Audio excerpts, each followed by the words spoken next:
Following its daring military operation that crushed dozens of strategic bombers deep in Russian territory last week, Ukraine is now preparing for another major attack on Russia, Washington Post has reported, citing unnamed intelligence sources.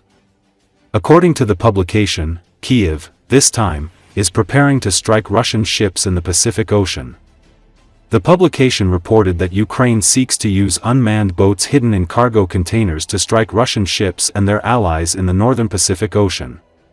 The possibility of striking Russian troops in Moldova's Transnistria breakaway region that has a Russian military presence has also been under consideration, but the opening of a new front was later postponed, the Washington Post reports.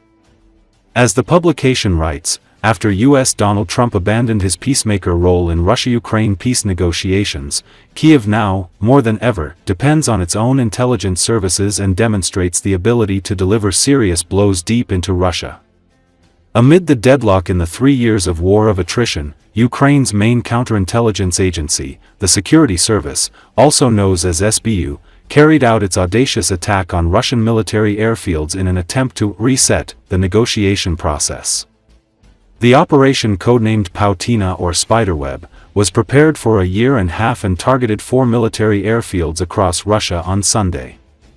Ukraine reported that the SBU hit Russian nuclear-capable bombers in the attack and inflicted Russia military losses amounting to $7 billion. The Spiderweb operation proved that nowhere in Russia was safe and underlined how vulnerable Kremlin was.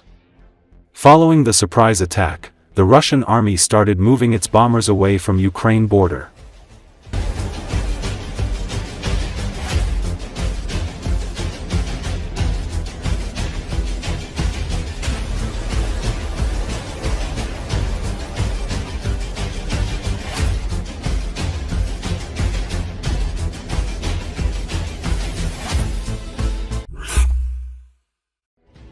Russia is withdrawing its strategic bombers from Ukrainian border following Kyiv's surprise drone strikes on Russian airfields on Sunday.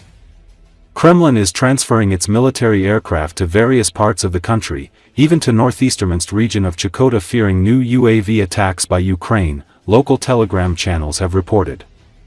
One of the two 160 strategic bomber missile carriers has been spotted at the Anadyr airfield in Chukotka Peninsula, 6,770 kilometers from Ukraine and only 660 kilometers from the western borders of the United States.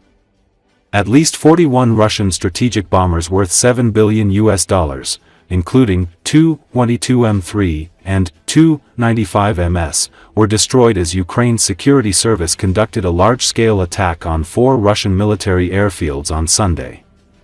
The attack is believed to severely undermine Russia's air defenses. Codenamed the Spiderweb, the military operation had been in preparation for a year and a half. It was prepared in a few stages. First, Ukrainian FPV drones were smuggled into Russian territory, where they were hidden in wooden makeshift houses placed on trucks near airfields. Next, the drones were activated via remote controller and directed towards designated military targets. The historic operation became Ukraine's longest-range attack and destroyed 34% of Russia's fleet of air missile carriers. The large-scale attack reminded Moscow that no military infrastructure was safe from Ukrainian attacks. Ukrainian leader Volodymyr Zelenski hailed the operation as brilliant, stressing that all security service employees involved in the attack had been safely removed from the territory of Russia. Russian President Vladimir Putin on Wednesday said Kremlin would respond to Ukraine strikes.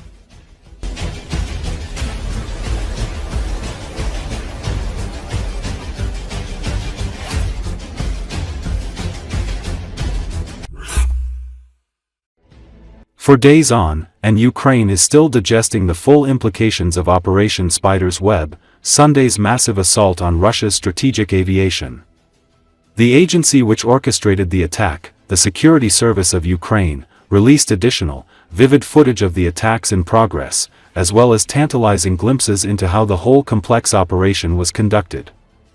Satellite images that have emerged since Sunday, showing the wrecked outlines of planes sitting on the tarmac at the Olenaya, Ivanova, Dyagilevo and Belia airbases, also help tell the story of the operation's unprecedented success.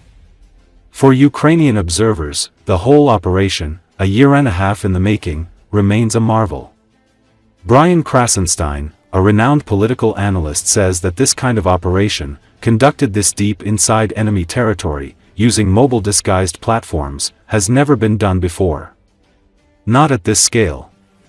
Not with this level of impact. Russia just lost a significant chunk of its long-range bomber fleet. And unlike missiles, bombers aren't quickly replaceable, he said. Oleksandr Kovalenko, a defense analyst at the information resistance group think tank, offers a sober view of the situation, distinguishing between the impact on the battlefield situation and on the enemy's potential for terrorist attacks. He emphasizes that the affected aircraft are not the ground attack or fighter platforms that have a direct impact on the frontline situation. I would not reckon this a turning point of the war, because we are not talking about combat aircraft that are actively used on the front line. We are talking about the aircraft that were mainly used to terrorize the civilian population, bombing cities in deep rear areas of Ukraine and delivering strikes on energy and civilian infrastructures. Pavlo Lekichuk, head of security programs at the Center for Global Studies, Strategy XXI, points out that successes on the battlefield are the foundation for diplomatic victories, and it is politicians and diplomats who should consolidate on the diplomatic front the successes achieved by our military on the battlefield. Political scientist Serhiy Taran complements this picture with an analysis of how the operation will affect the general perception of Russia in the world. Talk about Russia winning its war against Ukraine will decrease, as will fears of it hypothetically launching a war against the West. However, it is much more important that confidence in Ukraine's capabilities will create a positive context for support. They in the West tend to help not the weak, but those who know how to win. Taran notes with a hint of irony that the fall of Russia's image as a powerful military force will make everyone happy, even Comrade Xi will be happy, although he will not tell anyone about it. Valery Romanenko, an aviation expert, completes the picture, emphasizing that the Russians have lost not just aircraft, but the illusion of security. There simply aren't many airfields in Russia that can accommodate such planes.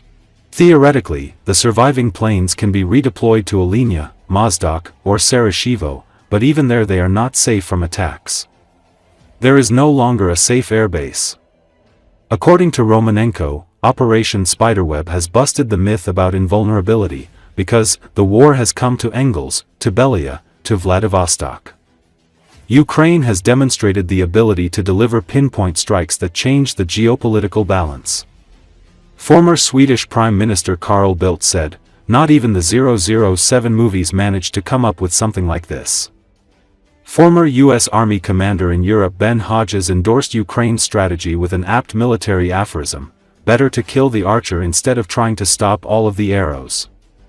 U.S. Congressman Don Bacon also commented briefly, "Putin sowed the wind and is now reaping the whirlwind." Dutch Defense Minister Ruben Brekelmans reminded us that it is not for the first time Ukraine is surprising the world. Ukraine has surprised us so many times over the last 3 years. Just a few examples: the Moskva counteroffensive, Kursk, and now the drone attack on Russian bombers. Let's keep up our support. We can be sure Ukraine will keep up its surprises.